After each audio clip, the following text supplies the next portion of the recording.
I'm caught up in your presence. I just wanna sit here at your feet, caught up in this holy moment. I never want to leave.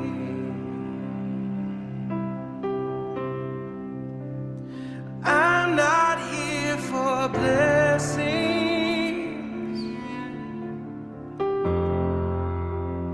Jesus, you don't owe me anything. It's more than anything that you can do. I just want you.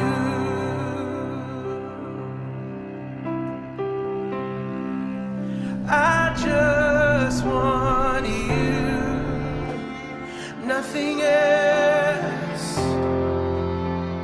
nothing else, nothing else will do. I just want you, nothing else, nothing else. Nothing else will do. Caught up in your presence.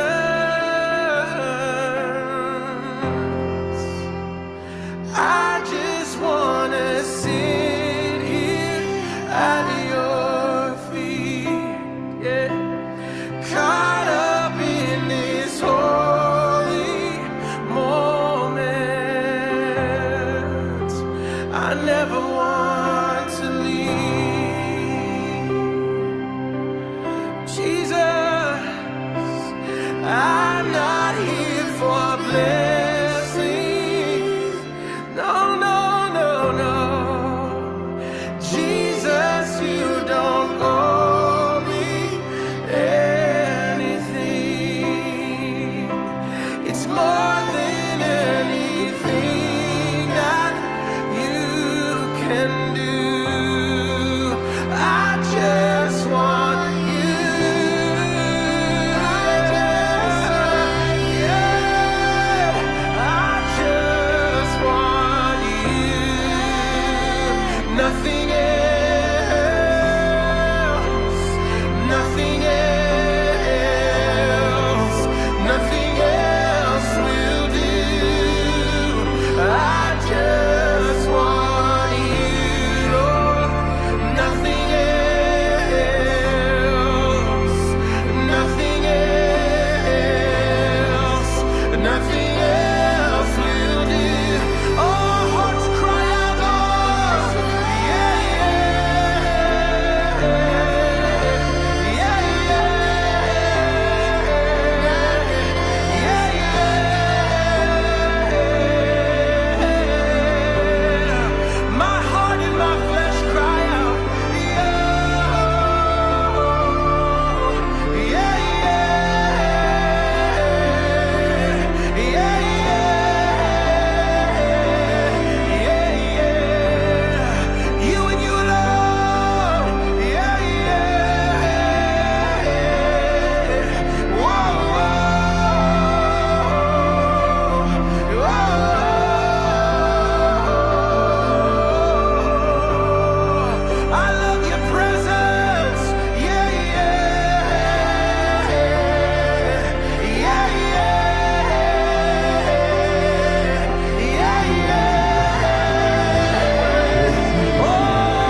don't owe me anything. It's more than anything that you can do. Yeah, I just want you. Come on, just let your heart cry out to him right now. I just want you, yeah. Nothing else. Come on. Nothing else. Nothing else will do. Jesus, I just want you, hey. Nothing else.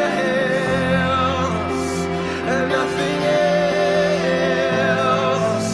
Nothing else will do. Nothing else. Nothing else. We just want you. We just want you. Yeah, yeah. Take it all. Take it all. Take it all. Give me Jesus. Give me Jesus. Give me Jesus. You can take it all. You can take it all. You can take it all. Give me Jesus. Give me Jesus.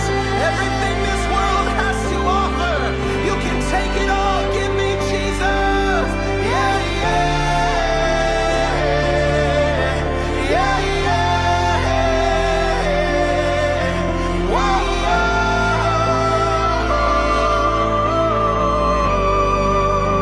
Jesus. Yeah, yeah. Yeah, yeah.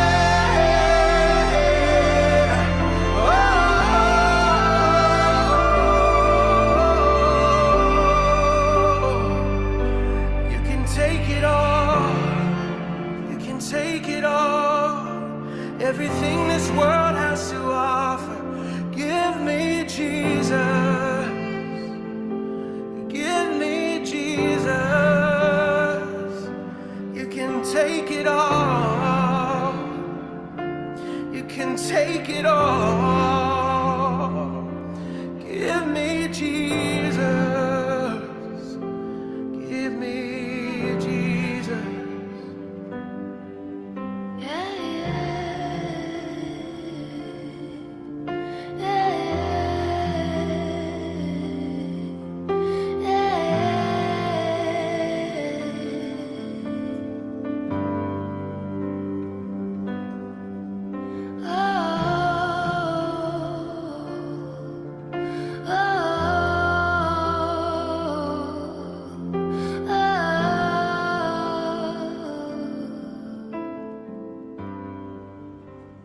Ça, c'est le ventre. Vous voyez, il n'y a pas cette image. Et avant, il y avait. Bah oui, mais vous avez vu là, il avait tout est en noir. Miracle. C'est vrai, c'est miracle. C'est fou ça. J'ai jamais vu ça. Moi, je suis dit, il y a quelque chose. Hein. Mama, tete bilo nešto.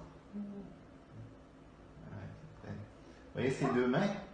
On y voit C'est bien. mon père ou ton père qui... Merci Seigneur pour ta grâce. Le Seigneur fait des miracles sur cet enfant là-bas, il y a des pièges qui sont apparus. Et il y a une intervention. Sors du ciel, des paillettes du ciel, tout ce que toucher nos vies, pour remonter notre frère. Les enfants, il y a des paillettes de la gloire, inonder l'enfant, regarde ça. Il y a des paillettes, c'est la gloire de Dieu. Regardez ce que Dieu est en train de lui donner. Bénédiction. Oui, j'ai vraiment à cœur de partager, je dirais, un message qui me, qui me travaille énormément depuis des mois et des mois et des mois et de plus en plus. Et c'est, comme je l'ai intitulé, l'engagement et l'enjeu de devenir un véritable disciple. Euh, il y a une urgence. C'est une urgence que je pense beaucoup ressentent actuellement. Les temps s'accélèrent. Il y a des événements qui cognent de tous côtés. On se rend bien que que c'est le temps, que c'est vraiment les temps de la fin, ça tout le monde l'a compris, mais ça fait 20 ans que j'entends dire, ou 30 ans que j'entends dire que c'est les temps de la fin, mais là, il y a une accélération très brutale, très très brutale des événements, et on sait, nous sommes en fait les gens les plus heureux du monde parce que nous savons ce qui va arriver, mais nous ne le savons pas dans le détail, et souvent nous ne le savons pas pour nous-mêmes. Où nous positionnons-nous dans ces temps qui arrivent. Et je voudrais donc parler de l'enjeu qui est en cours, de l'enjeu qui est en train vraiment de devenir de plus en plus évident euh, pour ceux qui ont réellement à cœur je dirais, de mettre les pas dans les pas du Seigneur. Voilà, un disciple, c'est quelqu'un qui suit le Seigneur. Alors, d'abord, je vais poser une question. Qui va faire partie de l'épouse? On nous parle du repas des noces, on nous parle de l'épouse, on nous parle des vierges, on nous parle de ceci, on nous parle de tas de choses. Mais qui va faire partie de l'épouse? Est-ce que nous allons faire partie de l'épouse? Il est écrit parce qu'il y a un repas, des noces, donc il y a des noces. On sait qui est le marié, c'est Jésus, hein. Et puis il y a eu une épouse. Et qui est l'épouse? Qui va faire partie de l'épouse? Parce que depuis quelque temps, je ne sais pas pourquoi, je suis bombardée de messages d'amis qui, comme s'ils se réveillaient, me disent, mais enfin Michel, les amis de l'époux, c'est pas l'épouse. Luc 5,34, Jésus dit, pouvez-vous faire gêner les amis de l'époux pendant que l'époux est avec eux? Donc ça, c'était sur terre. Mais on sait bien qu'il va y avoir un repas des noces dans le ciel. Et dans des noces, il y a le marié, la mariée, donc l'épouse. Le marié est assis sur un trône, donc l'épouse le sera aussi. Et il y a les amis de l'époux, il y a les invités, il y a ceux qui ne feront pas partie des noces, hein, comme nous le dit Matthieu 22, qu'il y en a qui ne feront pas partie des noces. Alors, on se dit, mais est-ce que c'était quand Jésus était sur terre ou est-ce que ce sera pareil quand ce sera dans le ciel? Bah, c'est probable, hein, parce que ce qui est sur terre n'est que le reflet, en fin de compte, de ce qui est dans le ciel. Et il nous est dit dans l'Apocalypse, l'épouse s'est préparée. Ça veut dire que elle a pris du temps pour être prête pour son époux, pour être sans tache ni ride, comme il est dit. Bah, il y a beaucoup de monde dans un repas. Mais qui fait partie de l'épouse? Donc c'est une question qui me taraude depuis quelque temps. Euh, Dedans, il y a des sauvés, il y a des non sauvés dans toutes les personnes. Euh, il y a des invités, est-ce qu'ils sont tous sauvés? On ne sait pas. Est-ce qu'après le repas, ils vont repartir chacun dans leur endroit? En tout cas, c'est quelque chose qui me taraude depuis un certain temps parce que je vois que ça taraude en même temps d'autres personnes qui viennent me dire, oui, mais si on est simplement des amis de l'époux, est-ce qu'on fait partie de l'épouse? Puis on est juste des invités, est-ce qu'on fait partie de l'épouse? Tout le monde, je pense dans le monde chrétien, dit, oh ben moi je ferai partie de l'épouse. Ah, bon. Alors, j'ai eu à cœur de parler de ce qu'était véritablement l'engagement et je vais expliquer un petit peu pourquoi. Par exemple, vous avez écrit en Matthieu 8, 11, c'est très très étrange. Or, c'est Jésus qui parle. Je vous déclare que plusieurs viendront de l'Orient et de l'Occident et seront à table avec Abraham, Isaac et Jacob, donc ils sont dans le royaume, dans le royaume des cieux. Mais les fils du royaume seront jetés dans les ténèbres du dehors où il y aura des pleurs et des grincements de dents.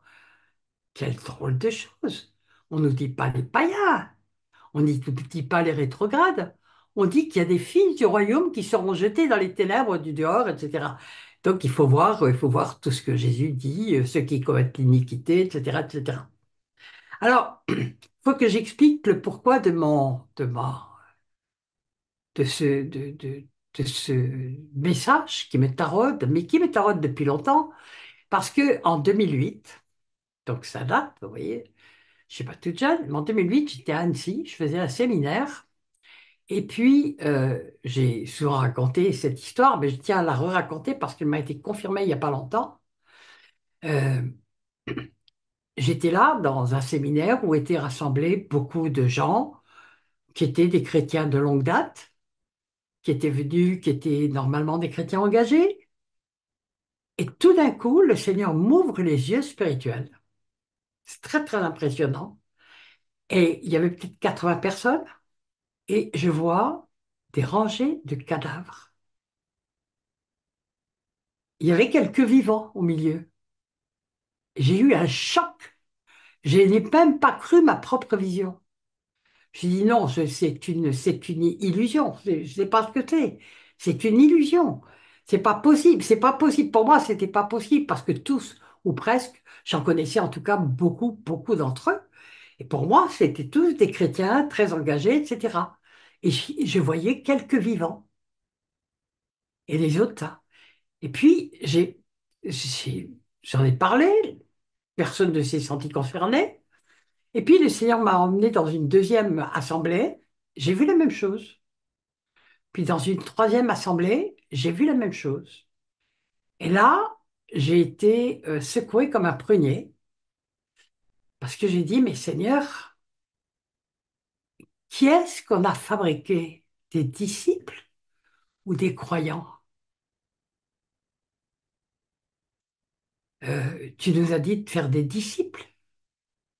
Je te donnerai un petit peu les définitions que Jésus a données des disciples derrière parce que on a comme repère que la parole de Dieu après tout. Et, et puis, il y a quelques mois, il y a quelqu'un qui m'a dit, Michel, c'est terrible parce que le Seigneur m'a envoyé dans des assemblées et j'ai vu des cadavres. Et bien sûr, je pensais à ce qui est écrit en Apocalypse, tu passes pour être vivant, mais tu es mort.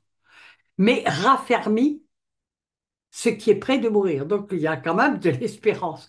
Mais il y a quelquefois une prise de conscience à avoir qu'on n'est pas peut-être totalement prêt pour ce que tout le monde espère, l'enlèvement, la réunion avec le Seigneur dans les airs, revenir sur terre pour régner avec Jésus, etc. Tout ce qui nous est écrit. Mais il nous est dit aussi il y aura une résurrection, qu'il y aura la première résurrection et la deuxième résurrection. Donc j'ai envie de parler de ce passage, parce que moi, ça m'a changé radicalement mes messages à partir de là, parce que je me suis rendu compte que, en fin de compte, Jésus lui-même, il a dit, mais quand le Seigneur reviendra, trouvera-t-il encore la foi sur terre? C'est-à-dire que la foi, on croit qu'elle a augmenté et on s'aperçoit qu'aux yeux de Dieu, elle a peut-être baissé. Comme j'ai eu le privilège d'aller dans beaucoup de pays, beaucoup, beaucoup de pays, et notamment en Afrique, j'ai vu vous savez, il nous est commandé de faire des nations des disciples. J'ai vu des nations disciples. Ça ne veut pas dire que tout le monde est converti, mais ça veut dire que on parle que de Jésus du haut en bas de la société, que c'est la norme de parler du Seigneur Jésus partout. On rentre dans les magasins, ils sont en train d'écouter de la louange et des prédications. J'ai vu ça notamment au Congo, j'ai vu ça en Côte d'Ivoire, j'ai vu ça dans beaucoup de pays africains. Et je disais, mais notre foi n'est-elle pas terriblement pauvre? Et puis, comme j'ai plus de 80 ans, j'ai quand même vu dans les siècles, enfin dans les siècles, dans les décennies qui se sont écoulées, moi quand on était enfant, tout le monde parlait de Dieu. On parlait de Dieu au lycée, on parlait de Dieu à l'école, on parlait de Dieu un peu partout. Pas seulement quand on était confiné dans une église ou dans un petit groupe. La foi était beaucoup plus grande. Puis surtout, il y a une chose qui me paraît beaucoup avoir disparu de nos églises, c'est une sainte crainte de Dieu. Une sainte crainte de Dieu, c'est comme si, je me dis, mais est-ce qu'on connaît le vrai Dieu? Est-ce que vraiment, je sais que moi j'ai commencé à crier à Dieu de me donner une sainte crainte de lui, à un moment donné où je me suis rendu compte, c'était peu de temps après ma conversion, il y a 32 ans, 33 ans maintenant, et je m'étais rendu compte qu'en réalité, il n'y avait pas de crainte de Dieu dans mon église. Et ça m'avait interpellé. J'avais dit, mais c'est pas normal. Et j'avais crié à Dieu pour l'avoir, et il m'a envoyé dans des endroits où j'ai rencontré une sainte crainte de Dieu et des véritables disciples, des gens qui avaient vraiment une sainte crainte de Dieu. Alors, je voudrais déjà donner la définition que Jésus lui-même a donnée de ce que devait être un disciple. Je ne donne pas tout parce qu'il y en a beaucoup, mais disons que la barre, elle est très très haut pour Jésus, pour appeler quelqu'un son disciple. Elle est très haut. C'est des gens qui ont tout quitté pour le suivre. Bien sûr qu'il y a aussi des disciples parmi ceux qui feront leur travail, parce que Dieu nous a dit aussi de nous occuper de nos familles. C'est tout à fait normal. Mais qu'est-ce que c'est qu'un cœur de disciple? Qu'est-ce que c'est qu'avoir un vrai cœur de disciple? Et pas simplement de quelqu'un qui va au culte, qui fait des réunions, qui de temps en temps partage la louange, un beau message, etc. Mais est-ce qu'on est des disciples qui suivons véritablement le Seigneur et que Dieu va nous appeler disciples? Que Dieu va appeler disciples. Alors, je vais reprendre simplement quelques définitions de ce que donne Jésus sur le disciple, et pas que Jésus. Je commence par Ésaïe 54.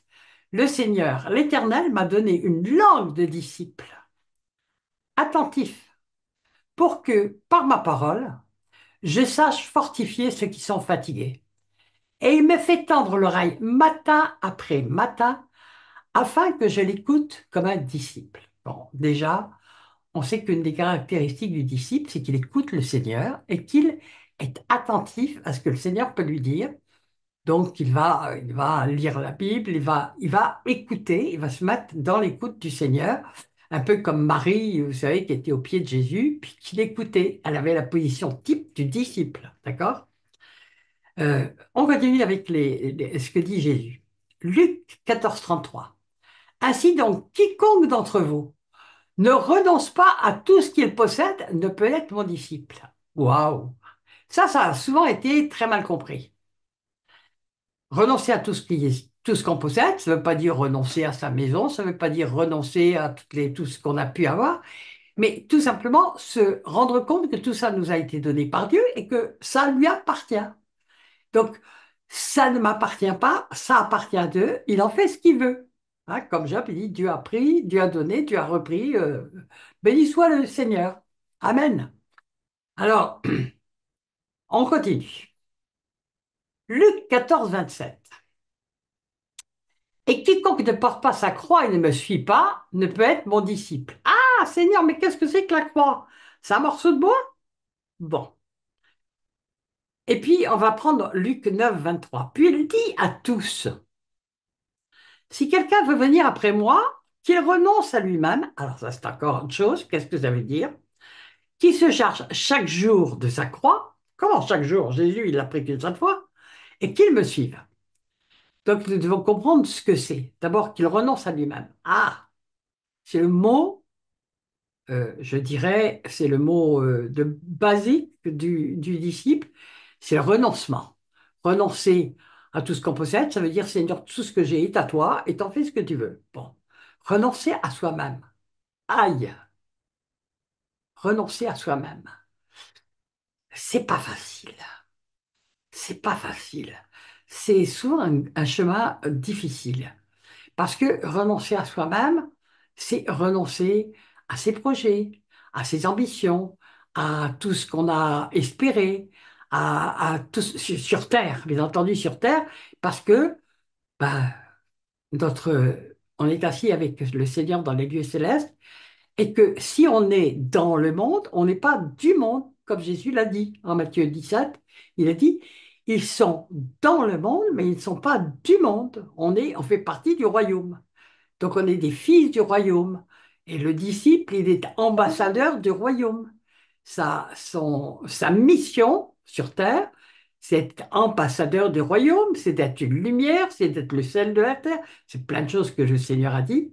Mais ça veut dire qu'on s'oublie soi-même parce que on sait que Dieu va s'occuper de nous, Si on s'occupe des affaires du Seigneur et de ce qu'il nous demande, ben lui, il va s'occuper des nôtres. Honnêtement, je vis comme ça depuis longtemps. Donc, je peux en parler d'une manière savante, je dirais, euh, par l'expérience. Parce que j'ai vraiment vu le Seigneur s'occuper de toutes mes affaires pendant que moi, je m'occupais des siennes. Et il est merveilleux. Il est merveilleux. C'est tout simplement merveilleux. Et c'est tout simplement merveilleux de voir le Seigneur qui s'occupe de nos affaires. Ça ne veut pas dire qu'on ne fait rien. Les disciples travaillent beaucoup, hein, d'une façon générale, parce que Dieu peut les utiliser en tout temps. J'ai souvent répété que être serviteur de Dieu, c'est pas monter sur une estrade pour faire des beaux discours, c'est pas se faire un nom, c'est pas avoir de la gloire, c'est pas faire ceci, c'est pas faire cela. C'est être serviteur de Dieu, c'est laisser Dieu se servir de nous. C'est devenir un outil dans les mains du Seigneur. Un outil qui va être utile si on est vraiment, si on lui fait une totale confiance. Mais bien sûr qu'il ne nous fera pas, il va s'occuper de nos affaires terrestres. Et nous, on s'occupe de ses affaires à lui, les affaires du royaume. Et lui s'occupe de nous. Alors, après, donc Luc dit chaque jour. Se charger chaque jour de sa croix. Qu'est-ce que c'est que la croix?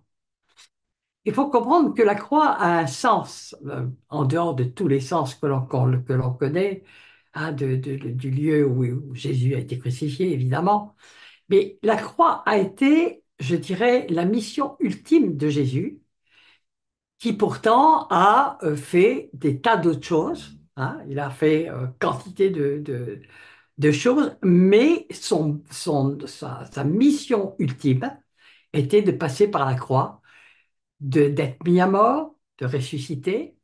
Et puis, mais avant, il a enseigné, il a guéri des malades, il a fait des tas de choses, Jésus. Donc, la croix, c'est tout simplement la mission que Dieu nous donne. Il peut nous en donner une chaque jour. On peut être tous les jours à la disposition du Seigneur, où qu'on est, ou que l'on soit dans sa cuisine, que l'on soit dans son travail, que l'on soit dans sa famille, que l'on soit en voyage, que l'on soit en train de parler avec des inconnus, que le Seigneur nous envoie, que l'on soit n'importe où on est en mission. Un disciple, c'est le renoncement, de porter chaque jour sa croix, ça veut dire, mais Seigneur, voilà, tu fais de moi ce que tu veux, tu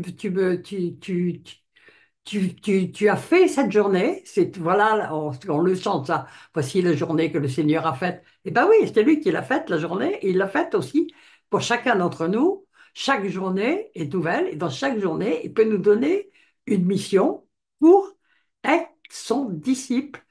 Et c'est ça, on se charge chaque jour de la croix. Ça ne veut pas dire que c'est pénible, ça veut dire que nous, on est à disposition du Seigneur complètement. Mais bien sûr, les croix, quelquefois, sont aussi difficiles à porter. Et il y a beaucoup d'épreuves, c'est normal. Bon. Alors, on continue. C'est de plus en plus difficile, hein. Luc 14, 26. Si quelqu'un vient à moi, et s'il ne hait pas son père, sa mère, sa femme, ses enfants, ses frères et ses sœurs, et même sa propre vie, il ne peut être mon disciple. Oups! Là, Jésus, je ne comprends pas.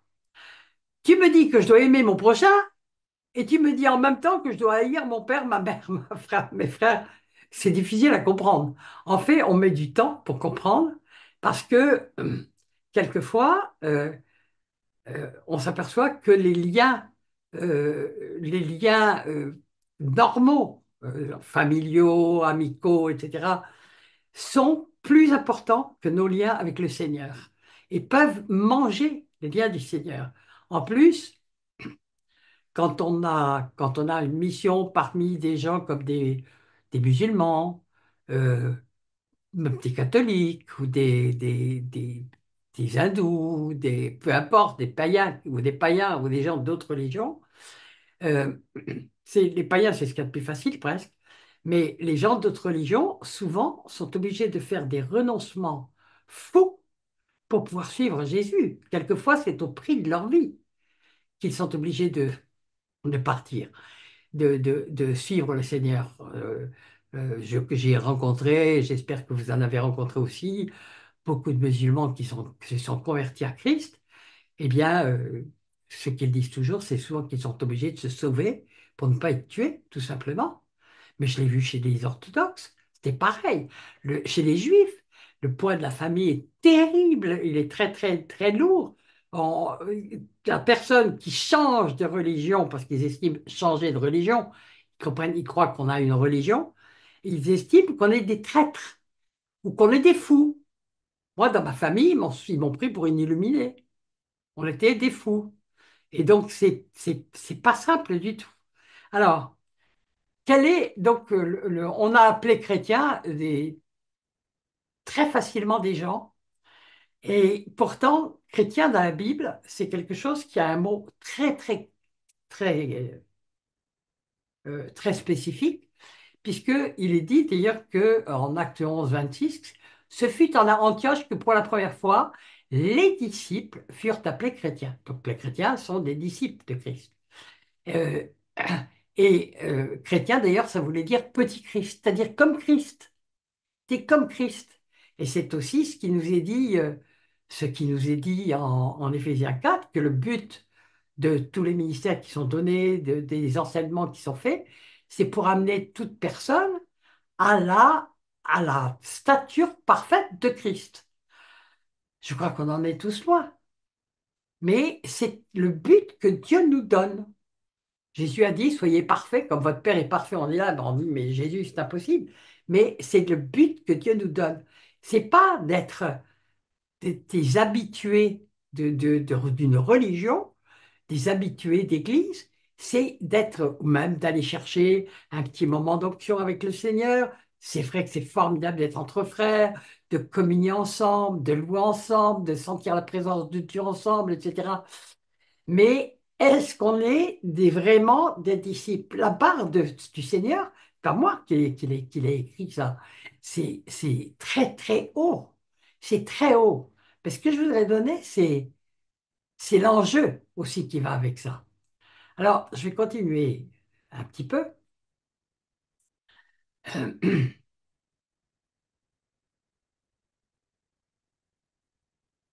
Je vais prendre Matthieu 25. Euh, ça nous parle du jugement. Et les Juifs lui répondra, Seigneur, quand avons-nous avoir faim et quand avons-nous donné à manger ou avoir soif et t'avons-nous donné à boire? Quand avons-nous vu étranger et t'avons-nous recueilli ou nu et t'avons-nous vêtu? Quand avons-nous vu malade ou en prison et sommes-nous allés vers toi? Et le roi leur répondra, je vous l'ai dit en vérité, toutes les fois que vous avez fait ces choses à l'un des plus petits, de ces plus petits de mes frères, c'est à moi que vous les avez faites. Bon, ça c'est une partie de Matthieu 25. Euh, donc on a l'impression que là, Jésus parle pour ses frères et on peut penser qu'il parle en priorité du peuple juif. Donc d'avoir de l'amour pour son peuple, d'être là pour l'aider, etc. C'est une preuve d'amour, puisque l'apôtre Jean nous dit, n'aimez pas seulement en parole, mais en esprit et en vérité. D'accord? Euh, mais je vais prendre Matthieu 10, 42. Et quiconque donnera seulement un verre d'eau froide à l'un de ses petits, parce qu'il est mon disciple, donc ça englobe aussi les disciples, je vous le dis en vérité, il ne perdra point sa récompense. D'accord. Donc, je vais montrer d'abord que dire qu'on est un disciple de Seigneur, c'est une exigence qui est énorme en réalité. Dieu est très exigeant.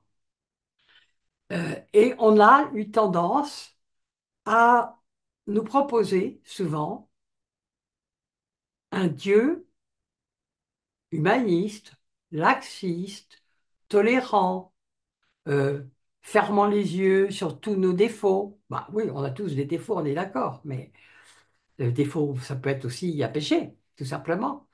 Et on a amoindri les paroles du Seigneur et ce qu'il, ce qu'il a montré qu'il fallait être pour pouvoir être nommé par Dieu disciple, pas par les hommes, par Dieu.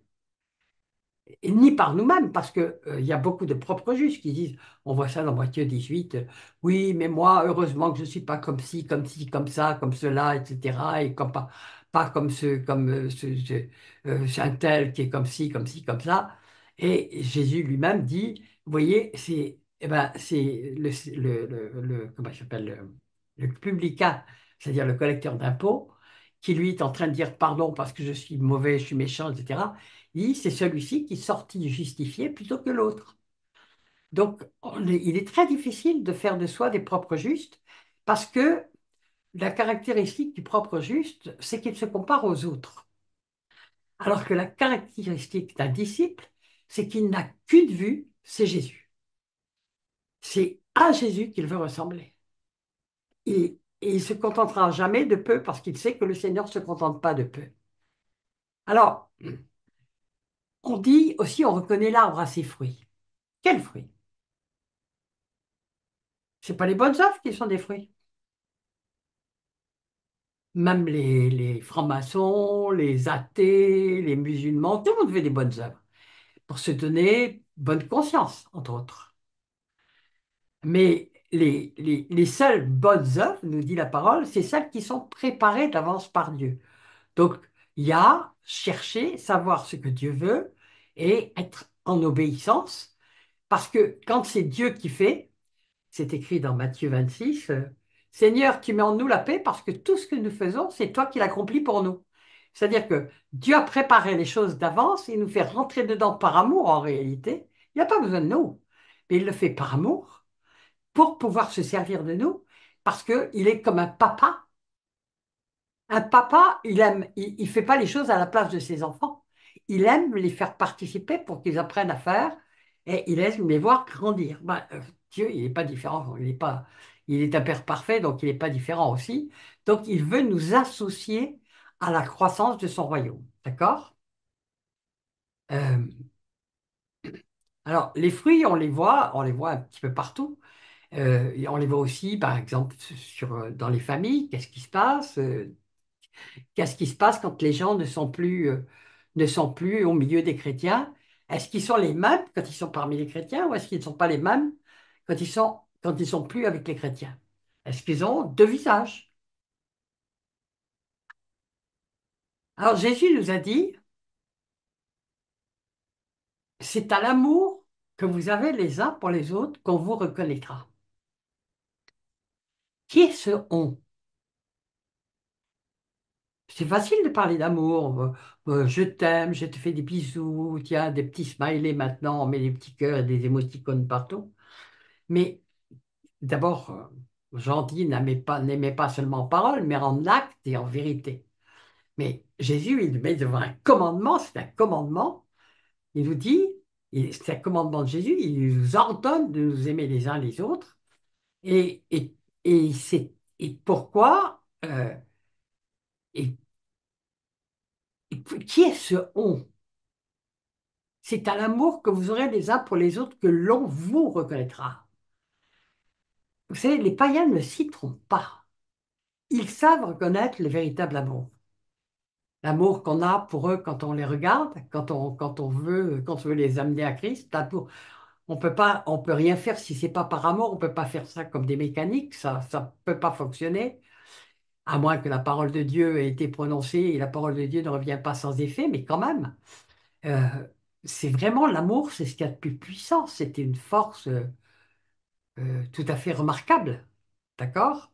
Donc, ce on, c'est les autres. Ce on, c'est-à-dire que ce n'est pas une démonstration qu'on doit faire, c'est les autres qui voient qu'on a un véritable amour authentique et qu'on l'a les uns pour les autres.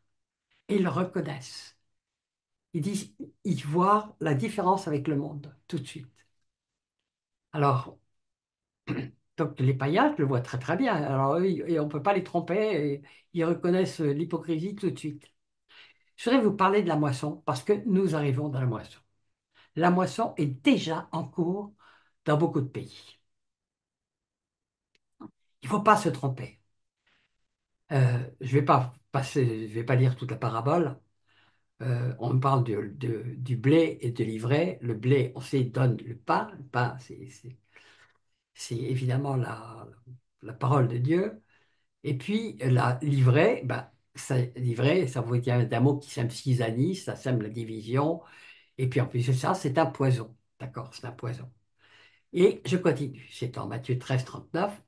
La moisson, c'est la fin du monde. Donc, la moisson est concomitante avec la fin du monde. C'est-à-dire qu'à partir du moment où la grande moisson est là, c'est que la fin du monde est absolument proche, que l'enlèvement est à la porte, que le retour de Yeshua est aussi à la porte.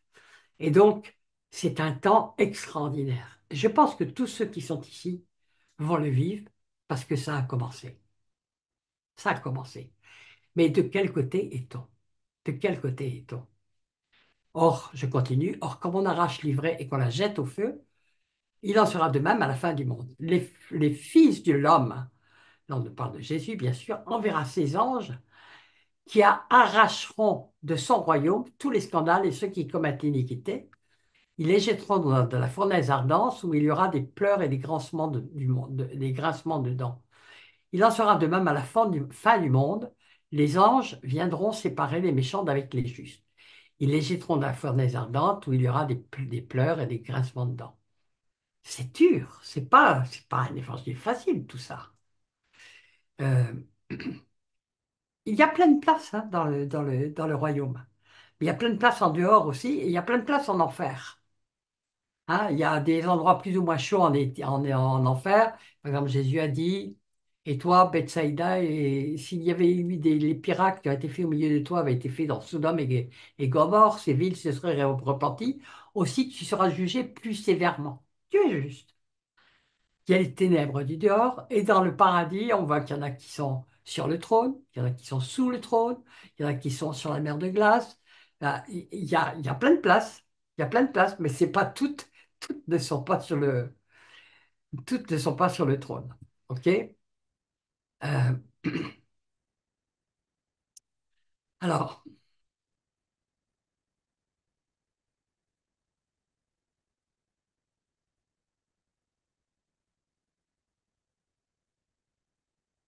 ce qu'il faut comprendre, c'est que la moisson est proche, mais l'apostasie est là aussi, parce que le Seigneur a dit que il y aurait à la fin des temps, il y aurait une grande apostasie. Qu'est-ce que c'est que l'apostasie? Pour la plupart des gens, apostaser, c'est abandon de la foi. C'est la définition du Larousse, disons. Abandonner la foi. Oh, mais j'ai pas abandonné la foi, mais je suis Jésus, etc., etc. Mais il n'y a pas de problème. Non, non, mais je suis toujours dans la foi, etc. Et bien moi, je dis, mais en quel Jésus croyez-vous? Je parle sérieusement. Paul déjà disait de son temps, en 2 Timothée 4, car il viendra un temps où les hommes ne supporteront plus la saine doctrine. Mais ayant la démangeaison d'entendre des choses agréables, ils se donneront une foule de docteurs selon leurs propres désirs, détourneront l'oreille de la vérité et se tourneront vers les fables. Je crois que jamais dans le monde on a connu autant de puissance de mensonge. Le mensonge est omniprésent. Le mensonge, on l'entend partout. Il est étouffant. Mais dans l'Église même, enfin ceux qui s'appellent l'Église, on ne sait pas où est la véritable Église du Seigneur, lui seul la connaît, euh, il y a aussi des évangiles faciles. Comme l'avait dit aussi Paul en 2 Corinthiens 11, j'ai dû le mettre quelque part. Bon, je ne le vois pas, mais je le connais par cœur. En 2 Corinthiens 11, 4, il dit, si quelqu'un vient vous apporter un autre évangile que celui que vous avez embrassé, waouh, c'est contre son cœur, ou un autre Jésus que celui que nous vous avons fait connaître, et si vous recevez un autre esprit que celui que vous avez reçu, à qui il parle, Paul? Paul parle à des disciples. qui ont le Saint-Esprit. Vous recevez un autre esprit que celui que vous avez reçu. Donc il parle à un autre esprit. Et Paul termine par cette phrase terrible. Il dit, vous le recevez fort bien. Avoir un évangile moins exigeant, plus facile, vous le recevez fort bien. Et je trouve que c'est terrible à lire. Je sais qu'on a l'habitude de vouloir dire, mais tout va bien grâce au Seigneur, mais tout est beau, etc. Mais on ne délivre pas toujours l'évangile juste, parce qu'on ne parle pas de toutes les exigences qui sont dites. Pour notre temps, il est dit, par exemple, 2 Thessaloniciens 2, 8. Et alors paraîtra l'impie, on sait que l'Antéchrist est à la porte, hein, que le Seigneur Jésus détruira par le souffle de sa bouche et qu'il anéantira par l'éclat de son avènement. L'apparition de cet impie se fera par la puissance de Satan. Ben oui, Satan a une puissance, il est le prince de ce monde. Avec toutes sortes de miracles, de signes et de prodiges mensongers. Qu'est-ce qu'ils ont de mensonger? Euh, Ce sont des sites, des prodiges et des trucs. Ça nous est dit aussi en Matthieu 24 qu'il y aura des faux docteurs qui viendront avec des tas de signes, de prodiges, etc. C'est de la source qui est mensongère. Satan peut faire des miracles, il peut faire des apparitions, il peut faire des guérisons, il sait imiter Dieu dans plein de choses. Mais nous devons reconnaître quelle est la source de ça. Alors je continue. Et avec toutes les séductions de l'iniquité, qu'il y a des séductions dans l'iniquité, pour ceux qui périssent, parce qu'ils n'ont pas reçu l'amour de la vérité pour être sauvés. Waouh! Et il est ajouté quelque chose de terrible. Aussi, Dieu leur envoie une puissance d'égarement pour qu'ils croient au mensonge, afin que tous ceux qui n'ont pas cru à la vérité, mais qui ont pris plaisir à l'injustice, soient condamnés. Comment, Seigneur, tu peux faire ça? Euh, Au lieu de redresser ceux qui ne voient pas clair, qui sont dans le mensonge, tu leur envoies encore plus de puissance d'égarement. Ah oui, ça nous rappelle un petit peu Pharaon, Dieu l'a averti par de multiples plaies, et euh, il est dit, moi j'avais pas compris cette phrase au début de ma conversion, parce que j'avais reçu si j'avais étendu ma main, tu aurais disparu de la terre, mais je t'ai laissé subsister à tes saints pour que mon nom soit publié jusqu'au fond de la terre. C'était devenu une phrase vraiment pour moi. Mais en même temps, je disais, mais Seigneur, mais c'est pas juste ce que tu dis. C'est pas juste. Tu es, tu, tu endurcis aussi, endurcis-t-il le cœur de Pharaon, mais c'est toi qui endurcis le cœur de Pharaon et après tu le punis parce qu'il a le cœur dur. C'est un peu bizarre. Mais si on regarde de près en Exode, on s'aperçoit que pendant les 8 premières plaies, c'est Pharaon qui endurcit son cœur et qui refuse d'entendre les avertissements de Dieu, et que c'est à partir de la 8e plaie que Dieu endurcit le cœur de Pharaon. Et c'est donc voilà. Donc il faut toujours mettre la Bible à la lumière de la Bible. Et donc ce dont nous devons nous garder par tous les moyens, c'est l'endurcissement, c'est de plus vouloir entendre la voix de Dieu, plus vouloir entendre ce qui peut nous déranger et qu'il veut nous dire, et vouloir entendre la vérité. L'amour de la vérité, c'est la clé. Avoir l'amour de la vérité. Qui est la vérité? On le sait, c'est pas un dogme. La vérité, c'est un homme qui s'est fait chair. C'est Dieu qui s'est fait chair, c'est Jésus. Il a dit, je suis le chemin. La vérité, c'est Jésus. La vérité, c'est la parole de Dieu. Alors, on va,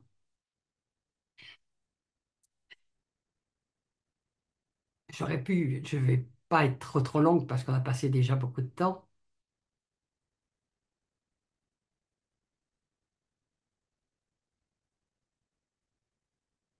C'est dans Luc 13, 23, quelqu'un lui dit, Seigneur, n'y a-t-il que peu de gens qui soient sauvés? Il leur a répondu, efforcez-vous d'entrer par la porte étroite, car je vous le dis, beaucoup chercheront à entrer et ne le pourront pas. Pourtant, Dieu appelle tout le monde à lui, mais il faut le vouloir, et il faut vouloir vraiment faire partie des disciples du Seigneur. Quand le maître de la maison se sera levé et aura fermé la porte, et que vous, étant dehors, vous commencerez à frapper à la porte en disant, Seigneur, Seigneur, ouvre-nous, il vous répondra, je ne sais d'où vous êtes. Waouh! Ça nous rappelle, bien entendu, la parabole des vierges. Les vierges, elles sont vierges. Ça veut dire qu'elles sont, on nous parle d'église vierge, ou de communauté vierge. Elles ont été lavées, ou de personnes. Elles ont été lavées par le sang de Jésus, puisqu'elles sont vierges.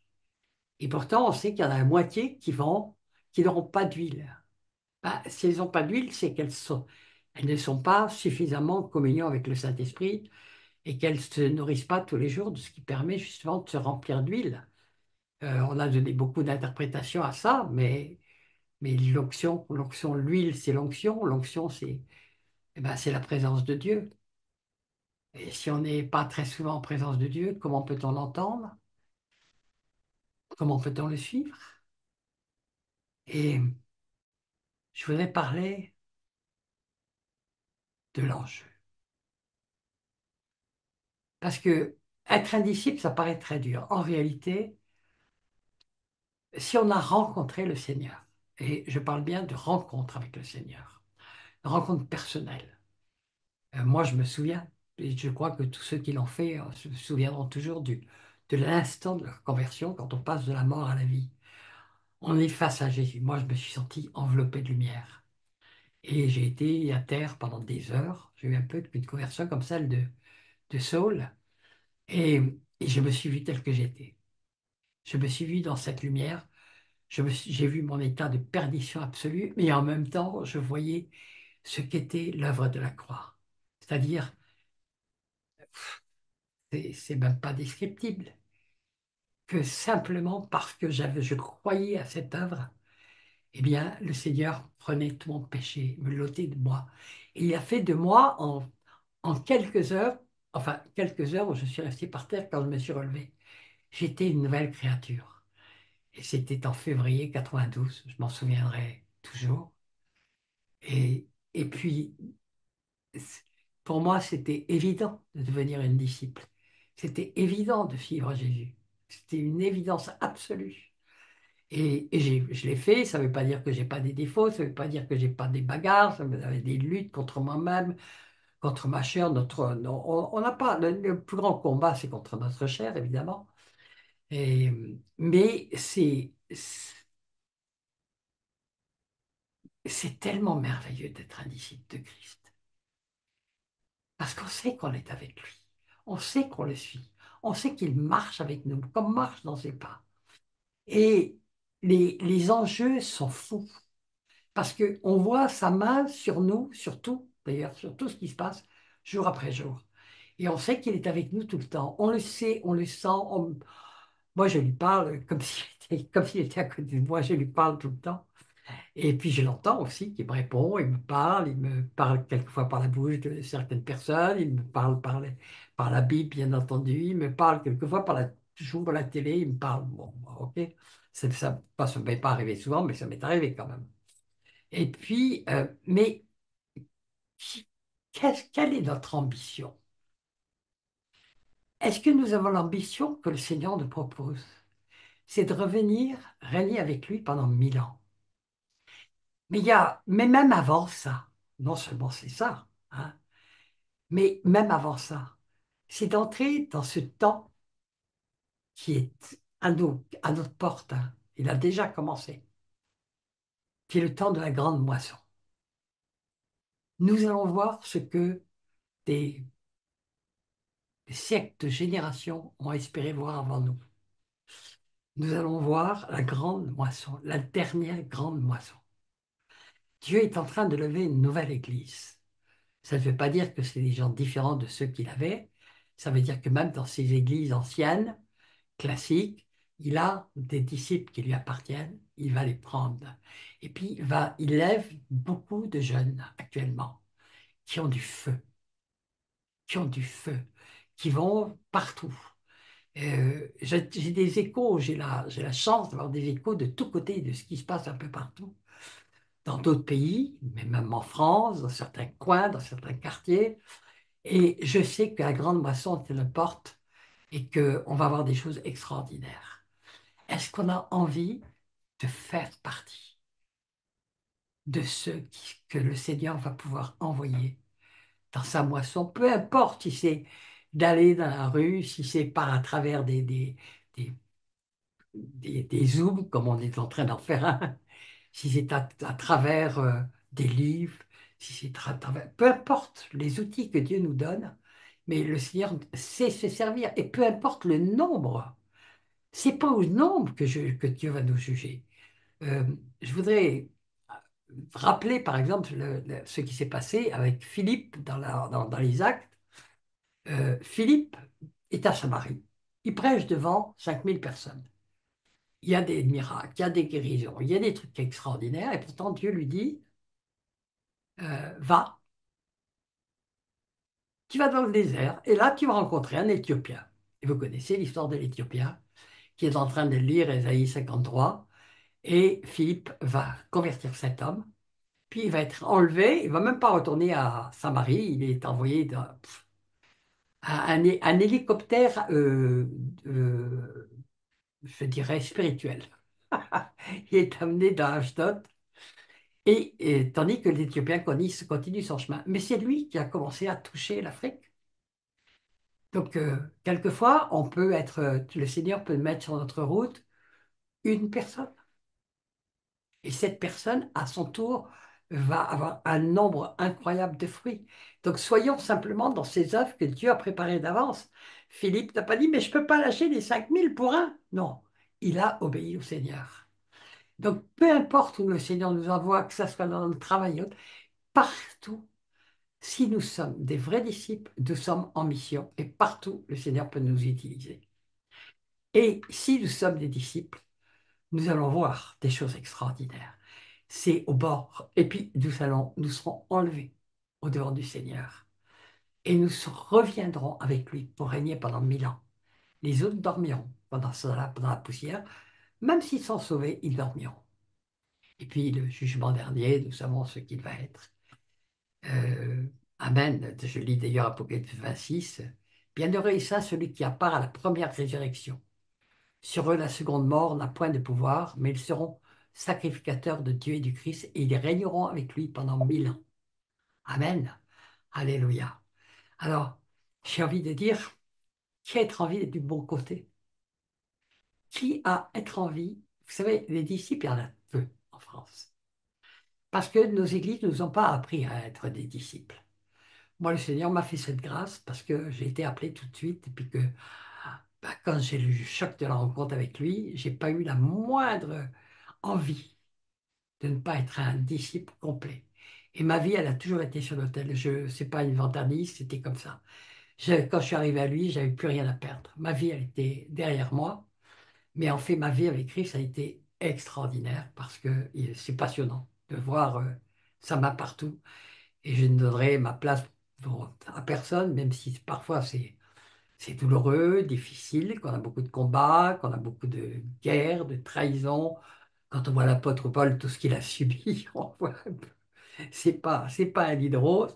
Quand on voit tous les mois de la Bible, on voit un petit peu par quoi ils sont passés. Je ne vous promettrai jamais un lit de rose. C'est pas biblique. Je vous préférerais, comme l'a dit Jésus, s'ils ont persécuté le maître de la maison, ils vous persécuteront aussi. Vous perdrez des amis parce que tout d'un coup, vous parlerez un autre langage. Parce que vous aurez des projets qui ne seront pas les leurs. Vous aurez d'autres projets. Vous aurez les projets de Dieu.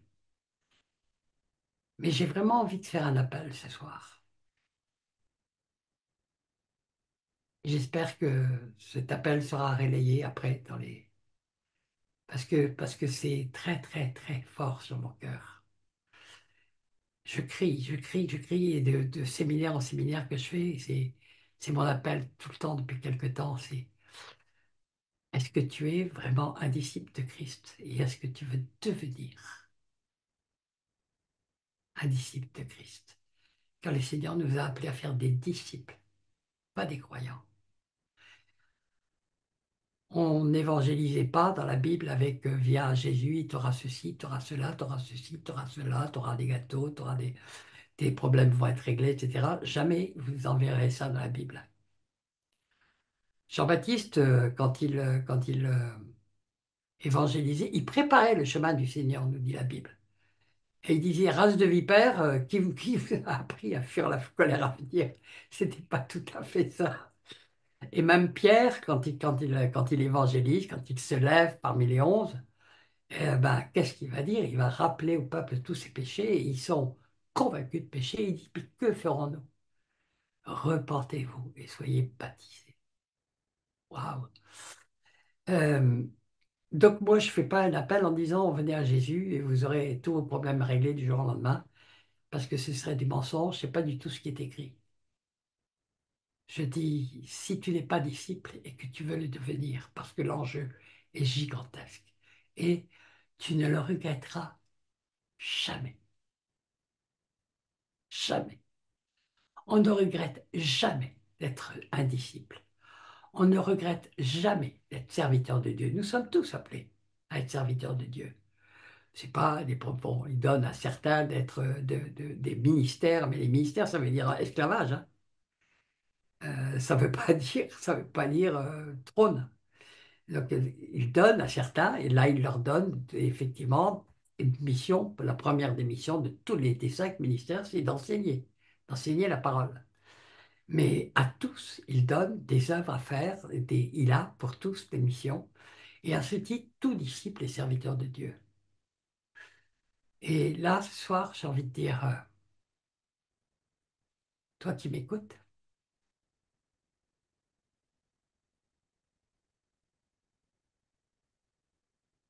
si tu as compris il y a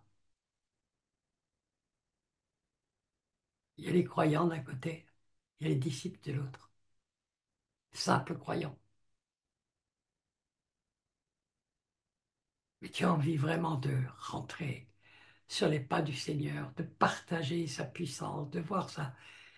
Tu vas voir, tu verras des choses magnifiques et le Seigneur t'utilisera pour ces choses. Et même si tu es tué, parce que le Seigneur a dit, celui qui voudra garder sa vie la perdra, mais celui qui la perdra à cause de moi la retrouvera. Nous allons vivre des temps très bousculés. Je crois que c'est très très proche. J'ai un ami prophète, que Cyril connaît bien d'ailleurs aussi, et qui m'a dit il n'y a pas longtemps, Michel, avant fin 2024, la France va être secouée comme un prunier. On le sent venir, hein. Eh bien, les temps sont très très proches. Et je crois qu'on n'a plus de temps à perdre. Alors, si toi qui as envie de venir ce soir vraiment au Seigneur, tel que tu es tel que tu es, le Seigneur t'accepte tel que tu es, mais le Seigneur te transformera. Parce que le Seigneur nous aime, mais il nous aime tellement qu'il ne veut pas nous laisser tel qu'on est, il veut nous transformer tout le temps. Ça passe par des brisements, ça passe par des secousses, ça passe par des trahisons, ça passe par des changements profonds souvent. Mais si tu es prêt à rentrer vraiment dans cette catégorie très particulière des disciples de Christ qui vont régner avec lui, qui vont faire partie de l'épouse. Là où tu es, là où tu es, moi je ne te vois pas, mais là où tu as le droit de dire Seigneur, me voici. Et tu sais, un engagement avec le Seigneur, c'est pas quelque chose qu'on fait à la légère. C'est pas un truc sentimental. C'est pas un truc émotionnel. C'est un engagement pour l'éternité. Donc c'est quelque chose d'extrêmement grave. Et même si ici il n'y en avait qu'un qui ce soir, en écoutant, se lève, je n'aurais pas perdu du tout mon temps. J'aurais au contraire fait le service du Seigneur, tout simplement. Et j'espère qu'il y en aura plusieurs.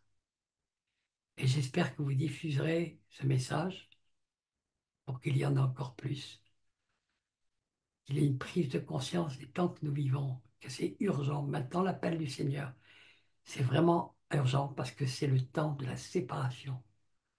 Comme dit Matthieu 10, hein, je séparerai la mère de la fille, le père du fils, la belle-fille, le bel-père, la belle-fille, Et chacun aura pour ennemi les gens de sa maison. C'est dur à entendre. C'est dur à entendre.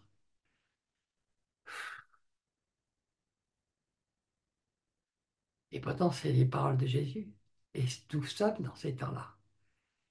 Ça va beaucoup secouer dans la maison de Dieu. Beaucoup, beaucoup, beaucoup. Mais il faut faire son choix. Il ne faut pas tarder. Je sais qu'on n'a pas le droit de tarder parce que sinon on va être embarqué. Embarqué sur la large avenue qui menait à la permission. Embarqué, passer à côté. Passer à côté. Voilà, je voudrais m'arrêter. Je voudrais m'arrêter. Peut-être que quelqu'un a des questions. Je ne sais pas comment vous faites d'habitude puisque c'est la première fois que je fais sur le... Oui, donc on peut faire des questions. S'il y en a qui ont des questions, vous pouvez allumer au micro et les poser directement. Déjà, merci Michel pour ce message. Oui, merci. Je l'ai beaucoup raccourci comme toujours parce que j'en mets toujours. Je vois parler pendant 3 heures. Et puis après, je dis Seigneur, fais ton tri toi-même. Donc, je suis prête à répondre à des questions, si je peux, bien sûr. Alors, ceux qui sont sur Zoom, vous pouvez allumer le micro. Et ceux qui sont sur YouTube, posez vos questions et on va les relayer. Moi, j'ai pas YouTube, mais Raphaël, est-ce que tu peux le faire? Est-ce que déjà, moi, je peux en poser une de questions? Oui. Est-ce que parmi les auditeurs, certains se sont sentis directement concernés par le message? En tout cas, dans ceux qui sont là. Parce que les autres, il peut y avoir des auditeurs extérieurs qu'on ne voit pas. Il y a des Est-ce gens que qui lèvent le pouce, ils ça se pourrait sentent- être ceux qui concernés.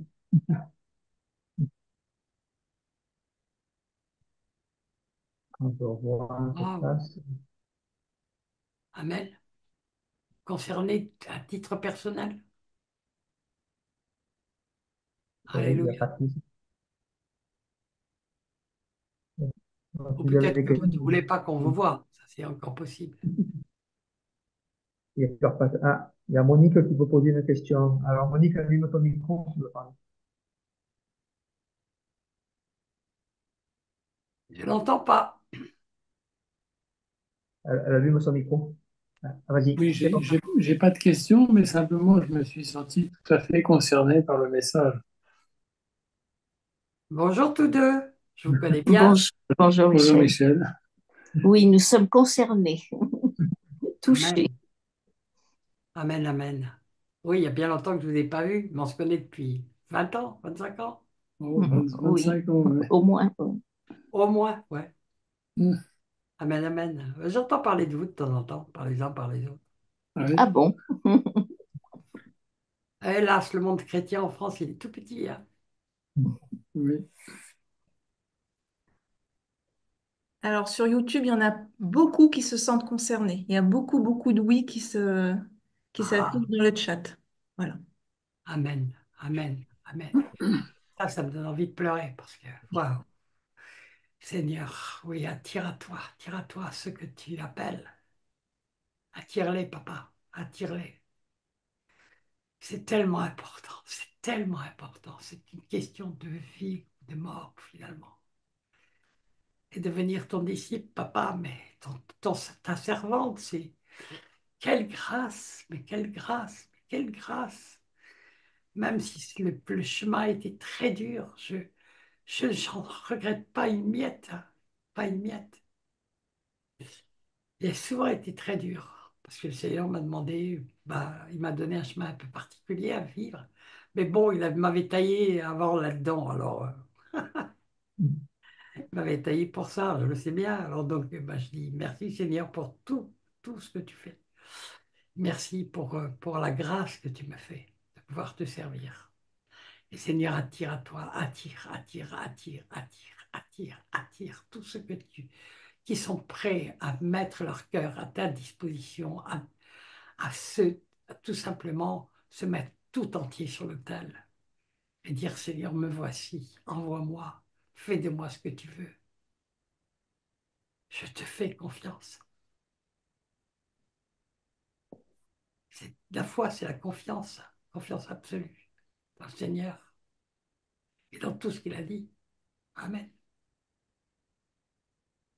Oui, il y a Moi, que- ouais, moi, je veux poser une question. Excuse-moi, Richard. Je veux poser une question en fait, pour d'autres personnes que j'ai vues sur le chat. Pas tout le monde a eu encore cette rencontre, comme tu as eu, d'être touché pendant des heures et d'avoir une vie profondément transformée très rapidement. Alors, que répondre à ceux qui se disent, ben moi, j'ai pas eu de rencontre du tout, alors qu'en fait, ils ont été attirés à Christ déjà. Alors, par expérience, parce que j'ai vu tellement de conversions. Puis quand j'allais en Afrique, c'était par dizaines de milliers en même temps. Alors on a beaucoup de mal à savoir quelles sont les vraies, quelles sont les conversions émotionnelles. Alors, on peut se trouver en présence de Dieu, sentir sa présence. C'est pas pour ça que notre cœur est changé et qu'on est assis dans les lieux célestes avec Christ. Il faut vraiment faire une rencontre avec le Seigneur. Et j'ai entendu tellement de témoignages de chrétiens qui étaient mais fidèles à leur église, à leur groupe, au temps de louange, au temps de prière, qui faisaient des tas de bonnes œuvres, des tas de bonnes actions. J'en ai vu tellement qui m'ont dit tout d'un coup, Michel, je me croyais chrétien. Et puis, tout d'un coup, un jour, j'ai fait une rencontre avec le Seigneur. C'est quelque chose de très particulier, hein. C'est une rencontre avec le Seigneur. Alors, ben, si vous ne l'avez pas fait, il manque quelque chose. Il manque quelque chose. Criez au Seigneur que vous voulez le rencontrer. Il est écrit, je ne, je ne, je ne refuse pas celui qui vient à moi. Veuillez de tout votre cœur le rencontrer. Veuillez de tout cœur. Criez à Dieu pour le rencontrer. Il viendra à vous.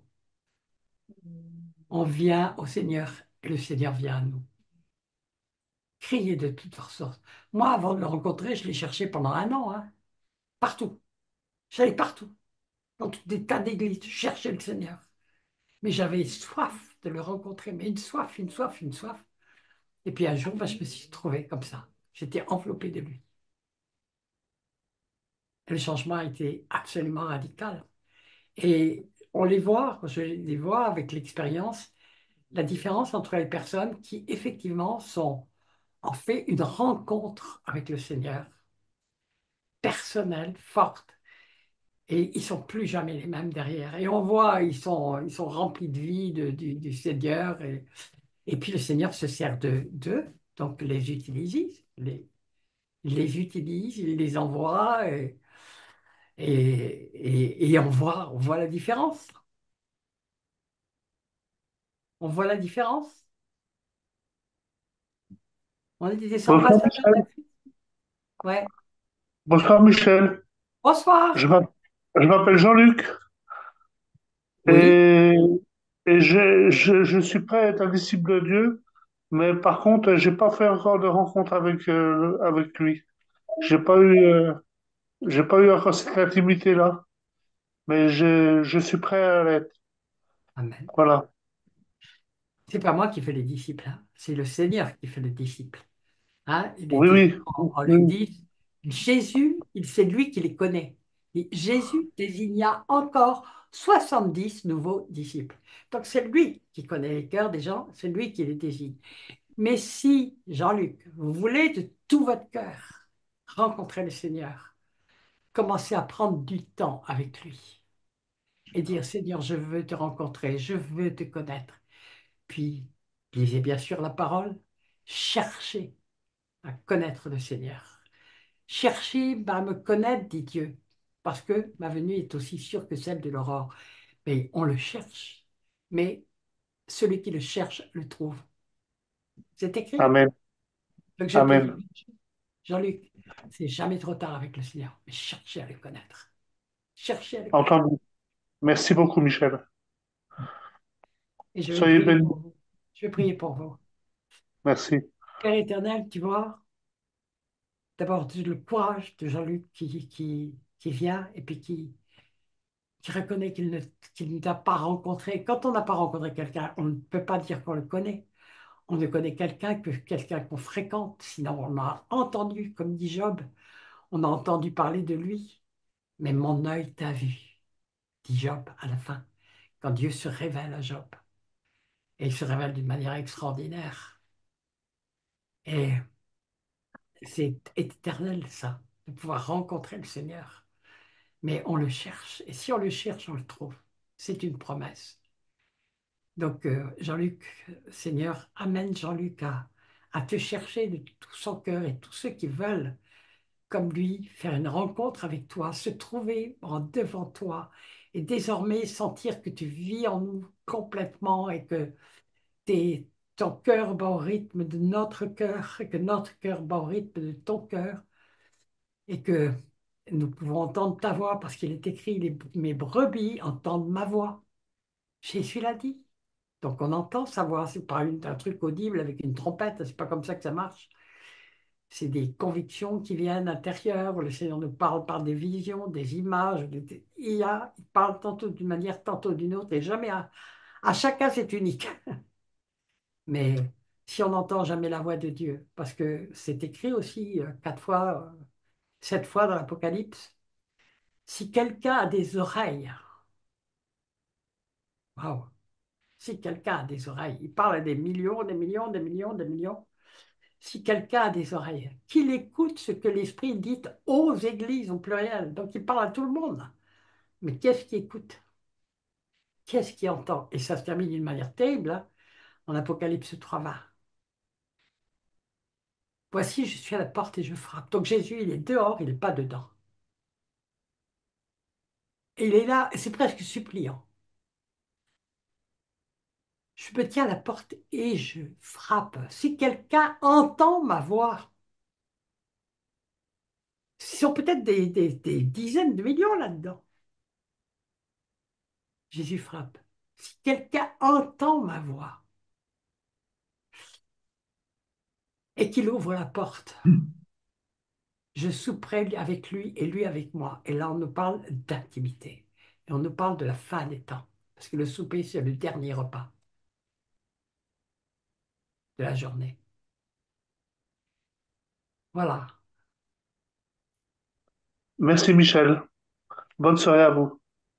Merci, au Soyez revoir Jean-Luc. Et puis cherchez, cherchez, cherchez de tout votre cœur. Vous lui chercherez peut-être un temps, parce que le Seigneur, quelquefois, se laisse. Moi, il m'a fait trotter pendant un an, hein. Puis vraiment, je voulais. Et puis tout d'un coup, bam, en pleine rencontre. Merci. Mais j'ai cherché, je voulais. Amen. D'accord. Amen.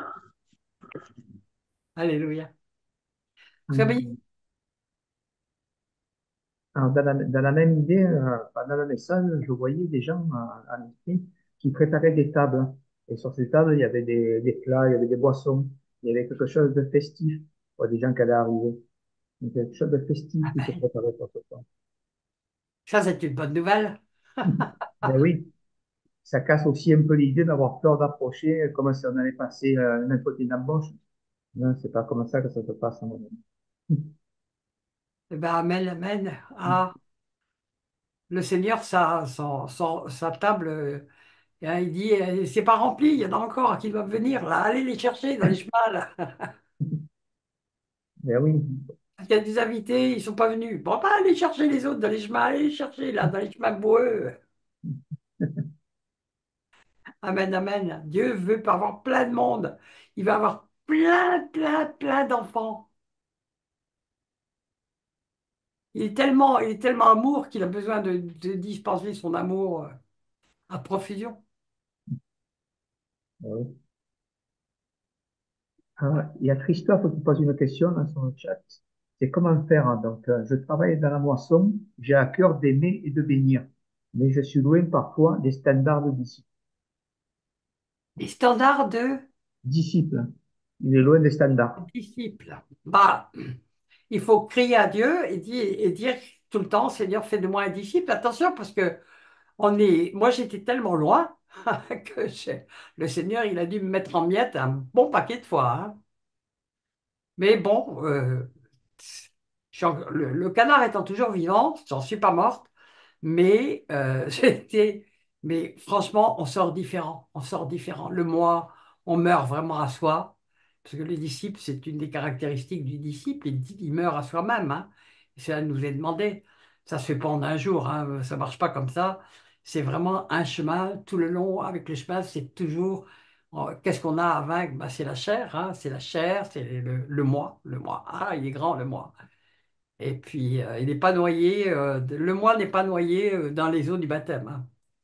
Il résiste longtemps avant de se, de décider de disparaître au profit de Jésus. Car, comme disait l'apôtre Paul, ce n'est plus moi qui vis, mais Christ qui vit en moi. Eh, qui peut dire ça? Paul pouvait le dire, mais après combien de temps de souffrance, de brisement, de choses difficiles, c'était vrai. Mais en même temps, il a vu la gloire de Dieu partout où il partait, où il passait, hein. Il a vu des choses tellement merveilleuses. Et on voit des choses merveilleuses même quand on est tout seul, hein. On voit la main de Dieu partout. Il est là.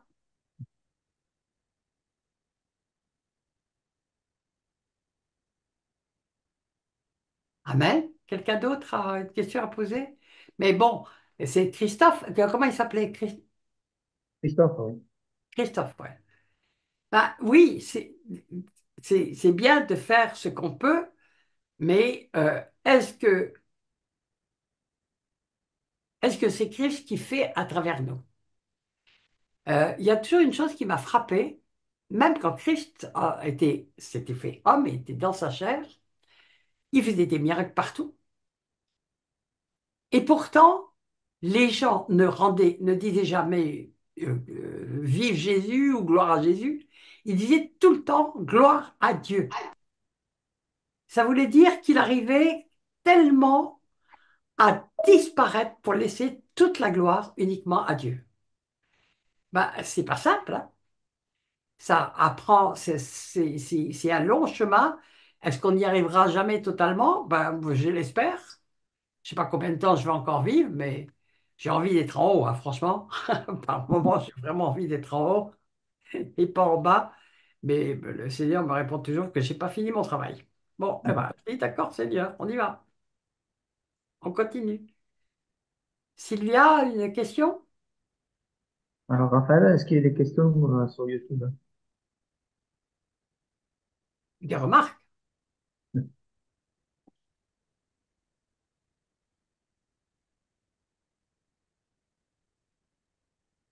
Il n'y a pas le micro, on ne t'entend pas, Raphaël. Ok. Non, je disais, il y en a plusieurs qui disent qu'effectivement, ils veulent faire la volonté de Dieu. Il y en a qui demandent au Seigneur de les envoyer. Et il y a une remarque qui dit, oui, notre ego doit tomber, et c'est un combat de tous les jours. Oui, ça c'est vrai. Voilà. Il n'y a pas de doute. Alors, bah, s'il n'y a plus de questions, bah, je vais prier pour tout le monde.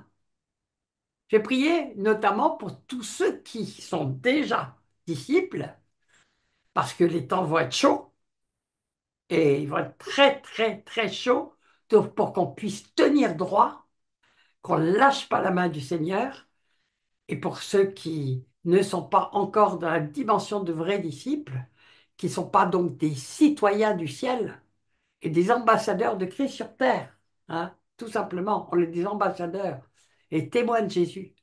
euh, eh ben, que le Seigneur les lève, que le Seigneur leur donne une profonde conviction de devoir de devenir des disciples complets en sachant que c'est un chemin tous les jours difficile, mais qu'on ne regrette jamais parce on voit d'abord les transformations que le Seigneur fait en nous. On voit aussi qu'à travers nous, le Seigneur peut faire beaucoup plus de choses.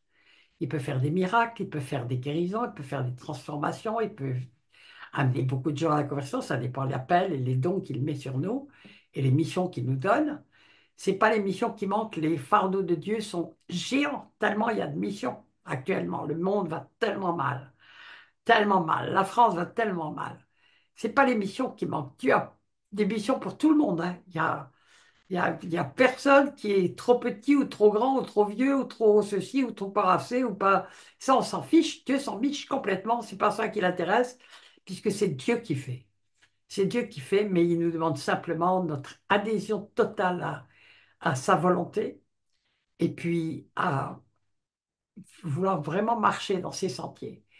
Et Père, je te demande que déjà ceux qui te connaissent, tu les fortifies parce que nous avons devant nous des tâches très dures qui arrivent, mais merveilleuses. En même temps, nous verrons ta gloire.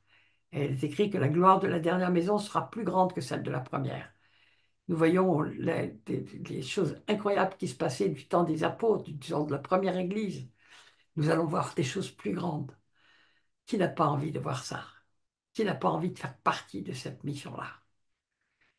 Mais c'est vrai que si nous connaissons mal le Seigneur, si nous, nous boitons un peu des deux côtés, eh bien, il nous faut vraiment prendre une décision. Je parle de vraie décision, parce qu'il n'y a plus de temps, il n'y a plus de temps du tout.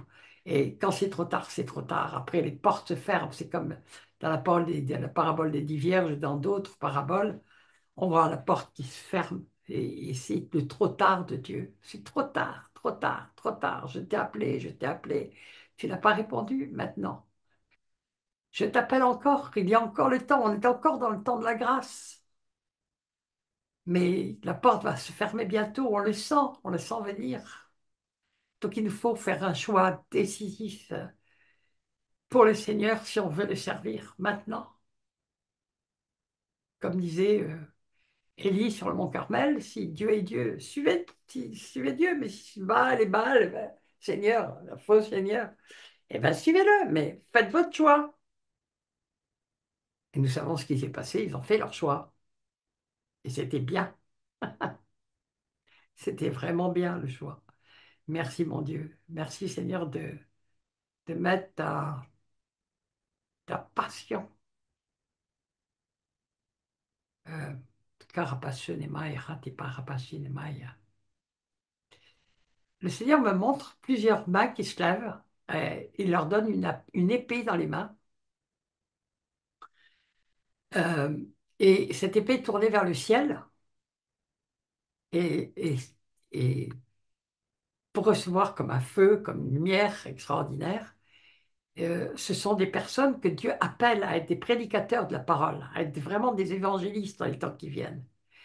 Bon, le Seigneur m'a juste montré quelques-uns, mais il peut y en avoir beaucoup, et nous espérons qu'il y en aura des milliers, et voire des centaines de milliers dans le monde, et j'espère en France des milliers, des milliers, des milliers, peut-être des centaines de milliers, avec rappeler vraiment tous ceux qui cherchent le Seigneur et qu'ils le rencontrent, qu'ils le dévoilent et qu'ils se lèvent et qu'ils disent me voici, me voici, me voici, que ce ne soit pas des mots en l'air, que ce soit vraiment, je me mets entièrement, Seigneur, à ta disposition, tu fais de moi ce que tu veux, même si je dois y laisser ma vie, c'est peu important, puisque de toute façon, notre vie ici n'est qu'une vapeur, nous dit la parole. L'important, c'est l'éternité. C'est l'éternité. Les trésors sur terre, zéro, tous de la rouille, ça nous est dit, mais les trésors dans le ciel. Mais par contre, le Seigneur, il a promis de pourvoir à tous nos besoins.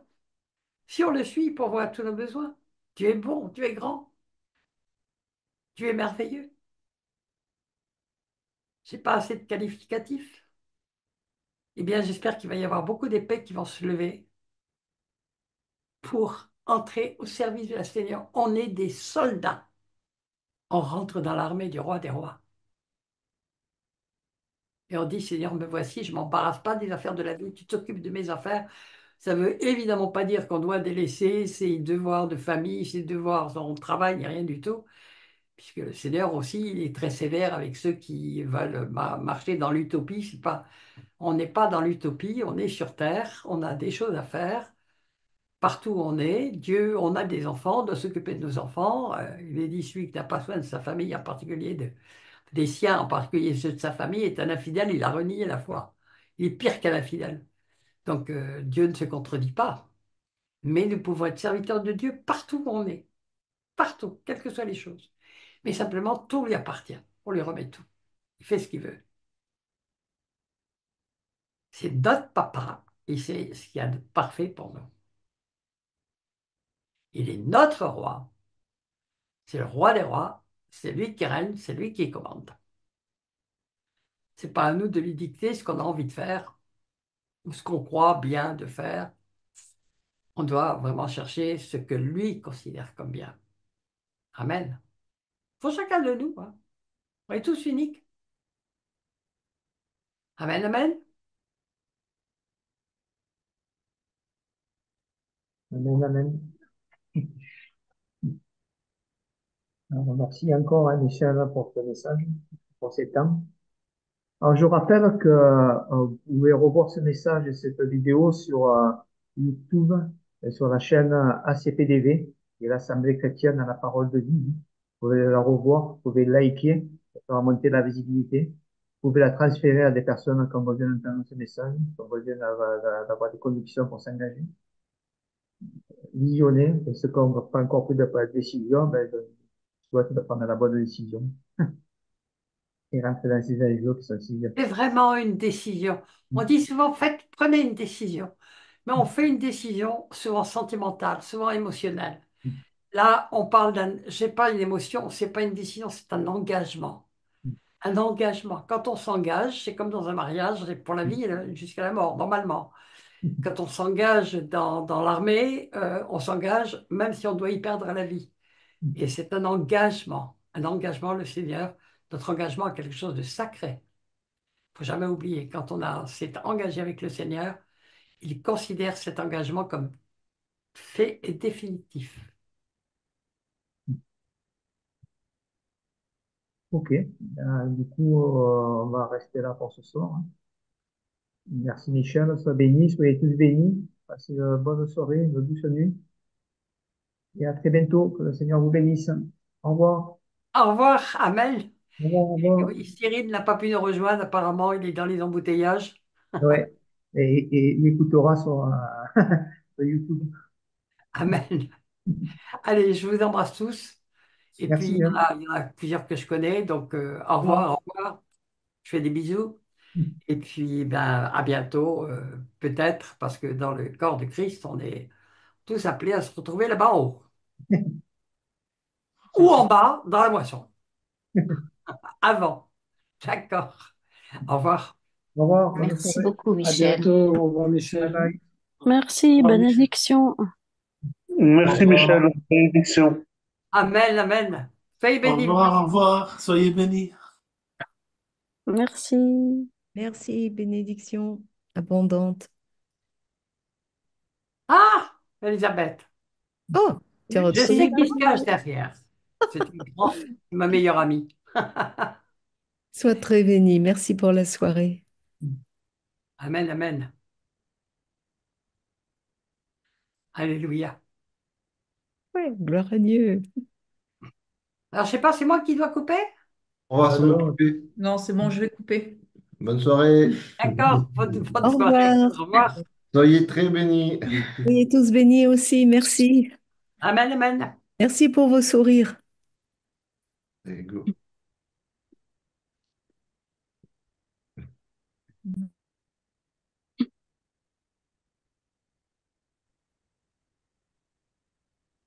Vas-y, tu vas traîner.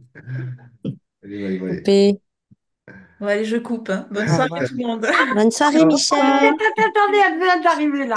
Bonne Mettez-les-moi, soirée. mettez-les-moi, mettez-les-moi. Ça, ce sont des amis très chers, des musiciens professionnels qui font des louanges absolument merveilleuses. Vous connaissez Cyril, Ami, tous les deux. Oui, Vous l'avez rencontré? Ouais. oui. Bah oui, hein. Et bah oui, on a travaillé ensemble, hein. ils sont venus intervenir chez nous les soirs. Alors, ce sont vraiment des amis très chers, Elisabeth aussi. Ah, ouh là, proche, proche, proche. Amen. Bisous à Allez, tous. bye bye. Bye. Bisous, bisous. Ciao. Amen. Soyez bénis. Merci pour qui vous êtes.